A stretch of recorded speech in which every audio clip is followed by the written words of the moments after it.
මෙන්න මේම burger buns එකක් අරගෙන දෙකට කපා ගන්නවා. ටිකක් ලිපේ තියලා බටර් පොඩ්ඩක් දාලා අපි කපාගත්ත බර්ගර් බන්ස් එක දාලා පොඩ්ඩක් රත් කරගන්න. අපි බර්ගර් එකට දාන සෝස් එක හදාගන්නවා. අපි මේක පාවිච්චි කරන්නේ කෙචප්, මයොනීස්, ෆිෂ් සෝස්. එකද මෙහෙම තුනම සමානව අරගෙන අපි මෙන්න මේ විදිහට සෝස් එක හදාගන්නවා. විදිහට උනහම අපි මෙන්න මේ බර්ගර් බන්ස් ටික අරගෙන අපි ඊට පස්සේ ඒකට දානවා බර්ගර් දෙක. මෙන්න බර්ගර් දෙක දාලා හදලා කරනවා. ඊට පස්සේ අපි මේ බර්ගර් බන්ස් එක එළියට ගන්නවා.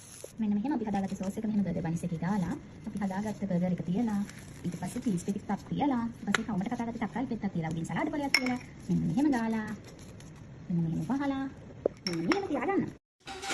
පොඩි තේ වෙලාවකට මෙන්න මෙහෙම හදාගත්ත බර්ගර් බන්ස් එක අපි මෙහෙම